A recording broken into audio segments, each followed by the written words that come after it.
dasar bagus ora mau katiku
bocah diamput ya kowe. Nek diamput iku. Lah wong girange jengklek-jengklek. Semangat lho ki sing nom-noman klumar-klumur. Wong idaki tape ora pendeng. Dagelan teko joget wis biasa. Lah dagelan teko joget biasa. Apa anu? Kira-kira golek sing ra biasa. Sing ra biasa ya iki lho. Apa? Bisa ana jambu mente ning kene. Jambu mente dengkul moncrot kabeh iki kahanan. Kahanan. Iya. Lah kok iso kahanan iki? Lah piye? Kowe ngerti dhewe. Salang surup le nampa ra karu-karuan ya to. Saya-saya ketambahan udan deres. Bledek ra karu-karuan. Aku nganti gemet-gemeter kok. Gemeter kok gemet-gemeter. Lah saking ndredege dadi aku krungu ngreduwer, aku nganti gemet-gemeter. Lho mau gluduk piye? Gak, Lah apa? entute mboken. Oh ngerti nek gluduk ngono malah iku mang gluduk apa ngono. Lah tak kira mercon hari raya Idul Fitri.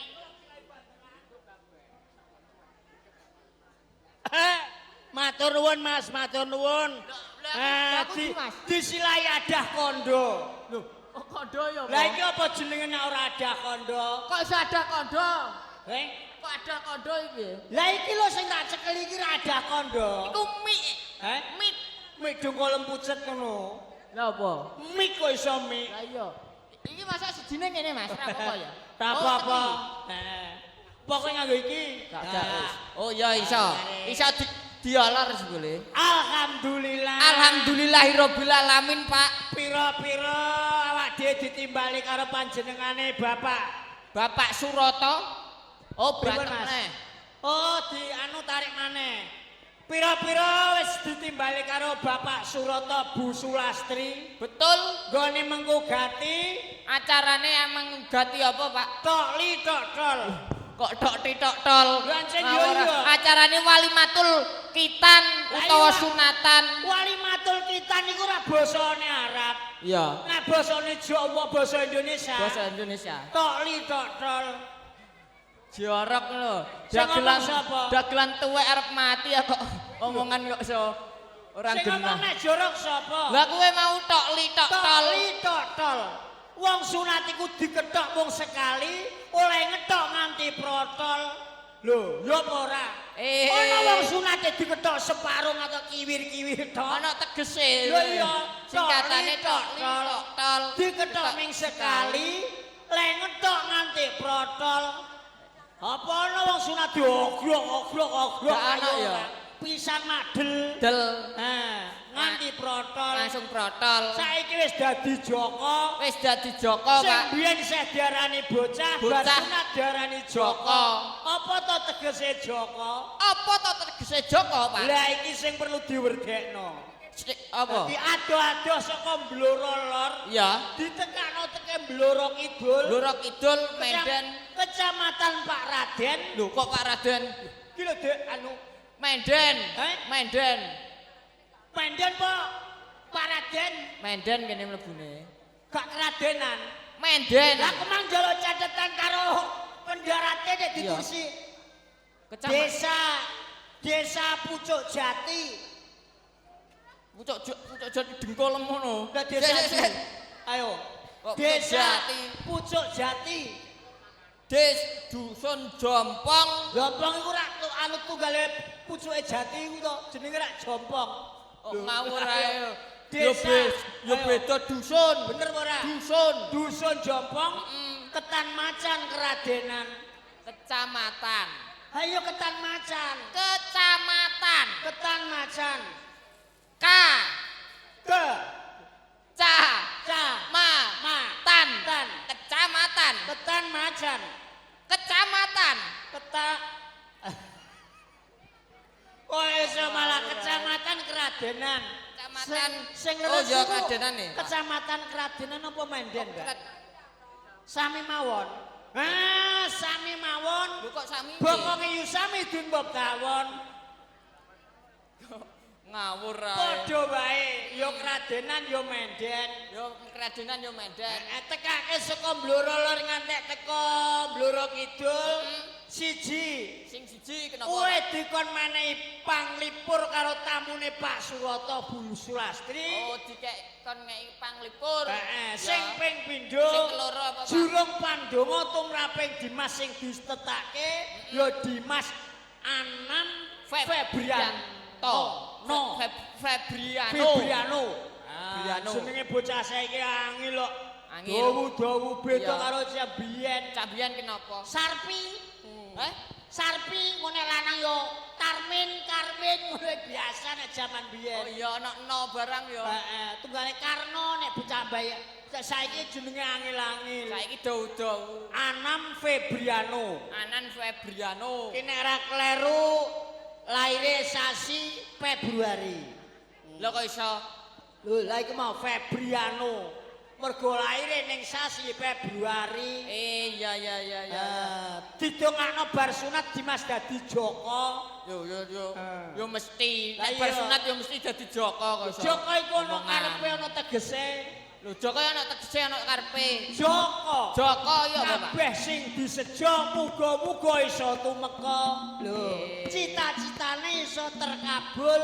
Lah iya to. Amin. Duwe cita-cita sing sak dhuwure langit kok cita-cita setinggi langit. Ora tabrak pesawat.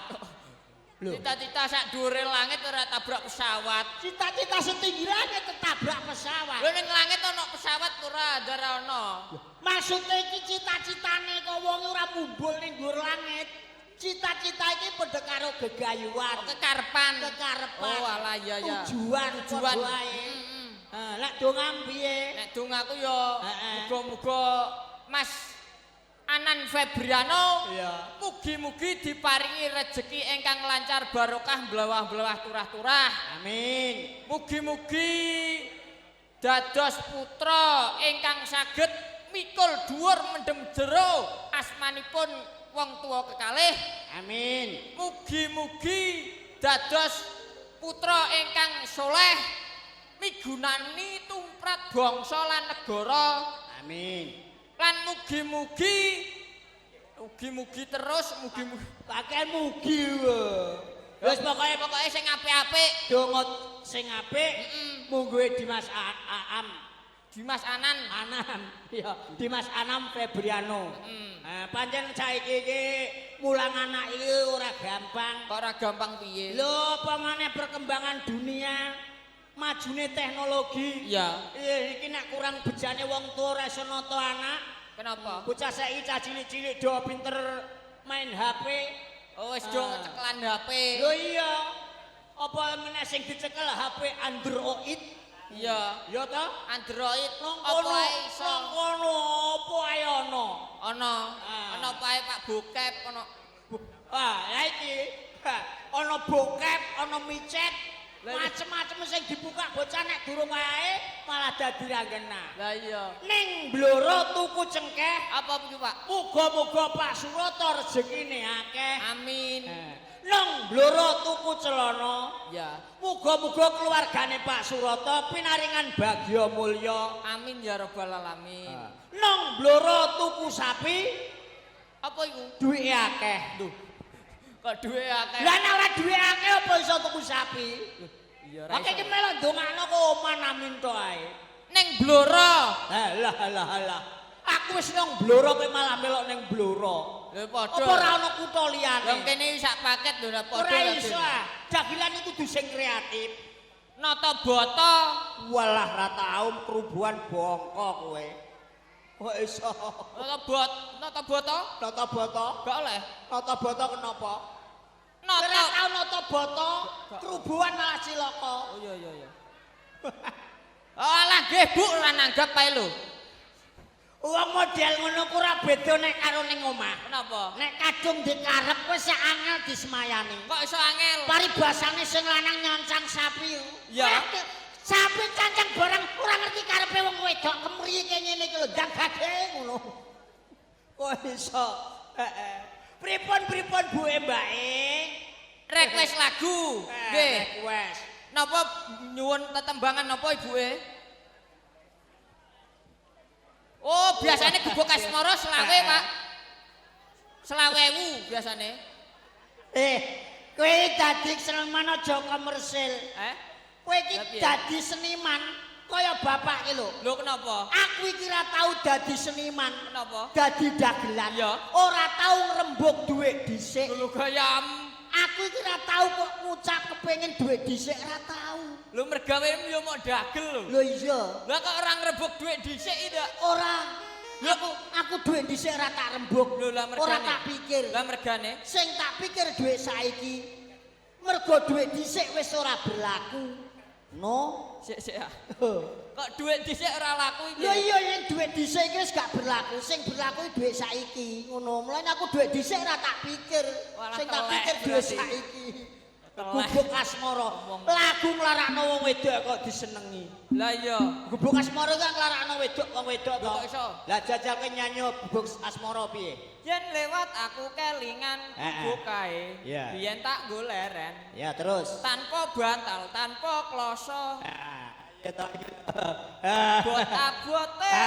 Iki sing larakno wong wedok, sing rekasakno wong wedok ya iku. Lho kok iso? Tanpa bantal, tanpa kloso, apa ora ana hotel murah-murahan? Lho tanpa bantal, tanpa kloso, gegere ora bintul kabeh. Payo keroken kabeh yo. Lah iya, kok iso. Ning iku mung sak dapur lagu, ora usah digagas teko kono. Iya, Pak. Sing penting dhewe seniman, jenenge senimane sentuhan indah jasmani dan rohani. Lho, paling ora awake dhewe sing manyugata, sing iso minangkani pamundhute karo pamirsa. Oh, ngono, Pak. Iya, Pak. Gubuk asmara, jajal kenyanyo. Gubuk asmara? Lho iya. Iya. Oke. Oke, siap? Insyaallah. Heeh. Gubuk asmara Mas Mud.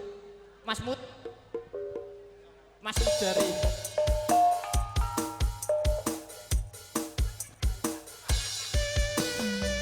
Asik kolaborasi. Kolaborasi antarane Orjen karo Gamelan. Ning dadine Orjen.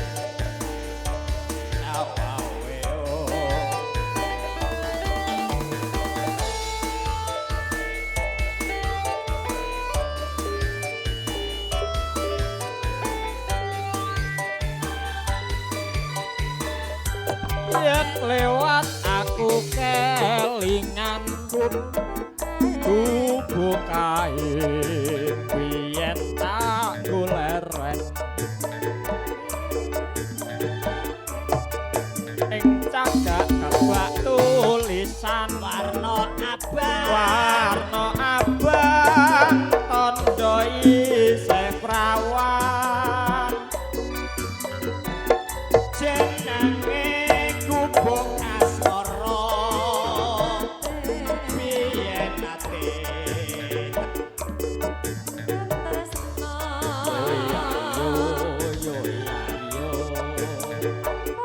tanpa kloso bot abote ning gubuk asmara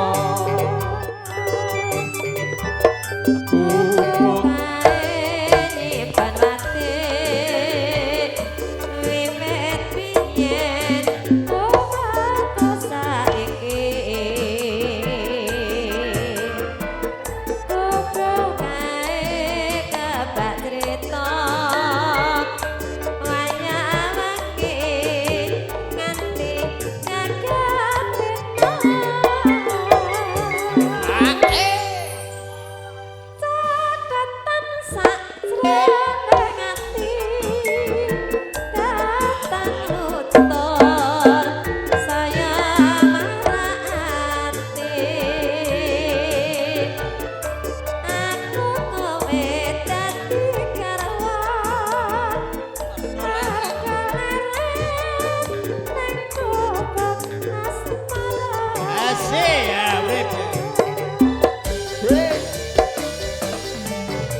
masih bersama Trimandono Bujoyoto. Jangan ilu ibuan.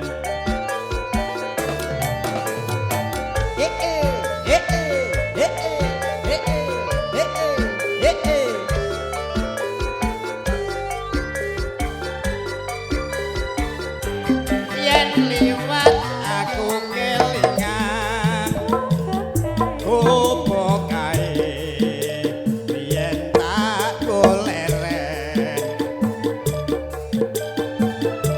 ning jagat kebak tulisan warna abang tondo isih prawan jenenge gubuk asmara biyen ate tanggo andum tresno tanpa bantal tanpa kloso botabote ketaman asmara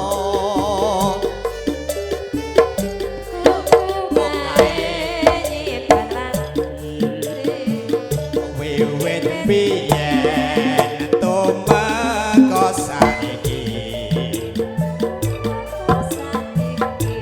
kubuk kae kebak crita wayah wengi nganti gagat rina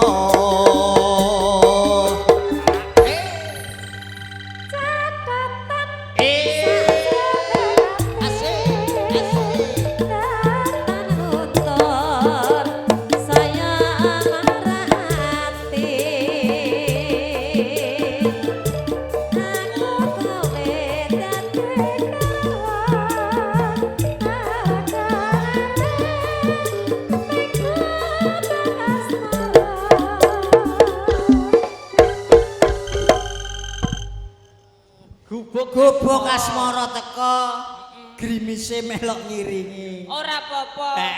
Muga-muga sak drese udan iki padha karo drese rejekine Bapak Suratman. Suratman dengkul pucet ngono. Bocah nemu lali nang Bapak Surata. Senengame iki mangan blutru ya apa? Bapak Surata iso teko Pak Suratman.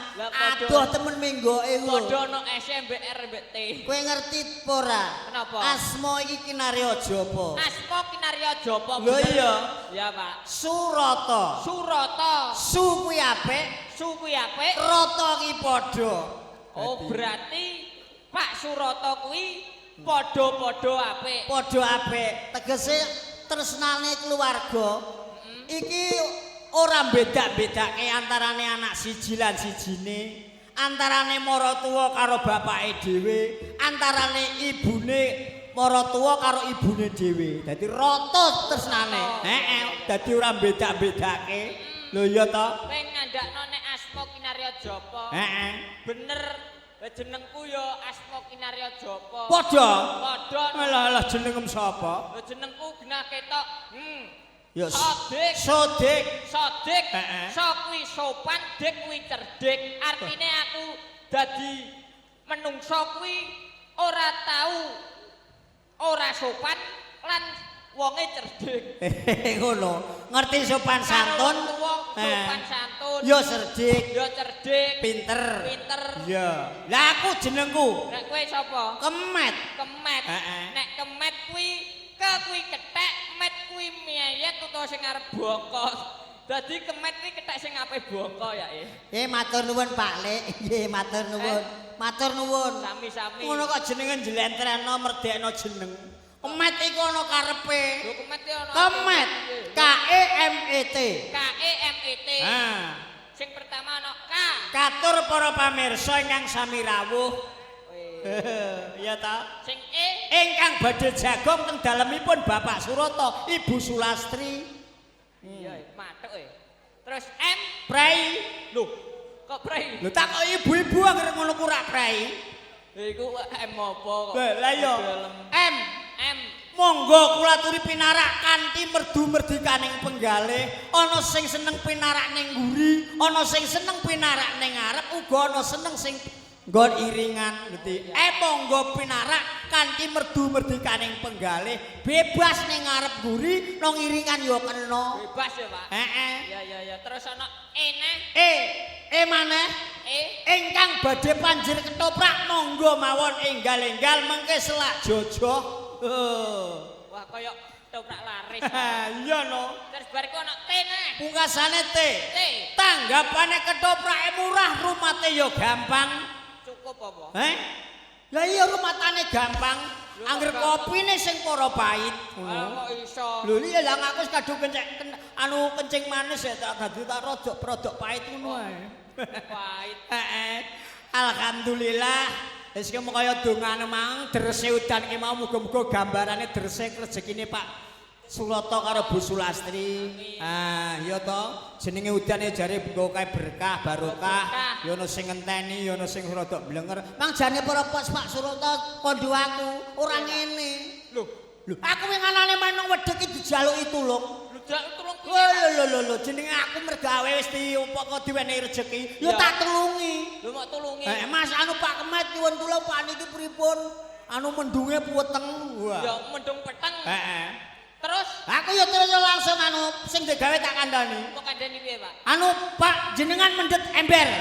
Belah. Oh, kok dukun. Lho, ember cangkingan. Ember cangkingan. Isi banyu kok setengah Pak aku. Belah. Terus Bareng ngono mendet anu uyah sak gegem. banyu ember cangkingan setengah karo uyah sak gegem. Uyah sak gegem. Lah bariku diapakno? Lajeng pun campur kalih katul kira-kira 2 kilo ngono. Wah, kok kaya makani pedet. Lho lah iya. Bar ngono. Bar ngono. Pun saniki nyombor sapi mawon ngono. Lah aku mang ora wis kandha udan iki rejeki. Ora usah nek bingung, ora usah susah. Mergo kabeh wis apa paringane sing gawe urip. Lho iya no. Apa-apa wis dumadi karo sing kono awak dhewe karek nglakoni. Iya to. Lakon ben tutuk mengko bengi ditambah sing luwih gayeng. Lho iya iki salam perkenalan gandeng isih sasi Sawal. Atas nama keluarga besar Trimanggala Budaya mengucapkan minal aidin wal faizin wal bodreksin wal kontreksin. Kok tekan bodrek ning. Lho piye ngono kae lho? Minal aizin wal faizin mohon maaf lahir dan batin. Dina iki mang bodho kupat, kupat gathukane lepet. Gathukane lepet. Iku wong Jawa nek ora wong Jawa ya ora ana ngono. Ora ana kupat. Lho iya kupat lepet, kupat. Kula sedaya ngaturaken lepat. Lho ya ta. Lepet. Kabeh ngolo ya ta. Dilep tegese dilebur dina iki ya dina Fitri. Ya ta sing winganane Dilebur. Pet tegese disimpen sing rapet sing ngolo ora usah dieling-eling. Sing elek dilalekno, disimpen sing rapet. Ya ta. Karek nglakoni sing arep iki engko sing apik-apik wae. Ayo to ngira salam perkenalan Trimanggala Budaya lagi sowan pisan nang kene. Muga iso dadi nggone awak dhewe silaturahim, iso dadi paseduluran. Ya to nyambut gawe diterusno lakone ben ngantek sampurna. Ana kekurangane nyuwun pangapura sak akeh-akeh le. Ayo